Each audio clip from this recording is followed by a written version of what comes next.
Welcome back for this week's Women Without Limits. Our Eliza Petrie introduces us to a woman who has left her mark within the agriculture education world. And with FFA Week happening this week, there is no better time to highlight her.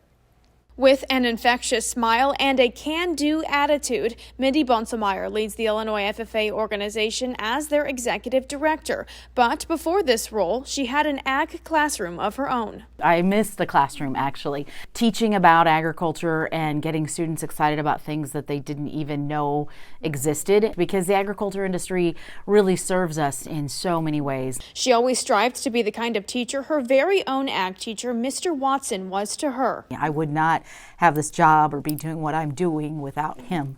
And so I know that if I can do 1/100th of what he did for me, for other people, then I have filled my purpose and met my calling. But as Mindy reflects on the first time she sat down in Mr. Watson's classroom as a student, she had no idea she would find a passion that would become her career. I was the only girl in our ag classes in FFA at the time, but both my parents and my ag teacher were like, hey kid, if this is what you want to do, if this is your passion, go nuts. And so I did. FFA became my thing. She went on to serve as the Illinois FFA state reporter in 1989, an achievement only a handful of FFA members have the chance to accomplish. But when she finished out her year as an officer, the organization was going through transition at the state level, and Mindy felt she still had more to give. And I knew the organization needed some consistency, and I felt like I had that dedication in my heart. So at the next state convention, Mindy was elected state president,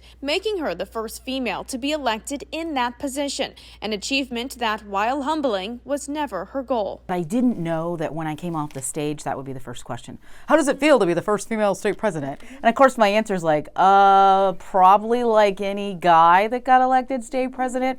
I'm really excited, and I know I have work to do. Then years later, when she would take on her current executive director position, that first female title would come back, as she is also the first woman to serve in that role. But she holds on to the lessons she learned while serving as state president. I'm someone who has a passion for the organization. I know what it did for me, and I want to give back. And I happen to also be a female, which is amazing. I love being a mom. My favorite aunt is my favorite job description, but in the sense that we focus too much on that, and I always guide our leaders to focus on who you are as a leader and let all the other descriptions fall away.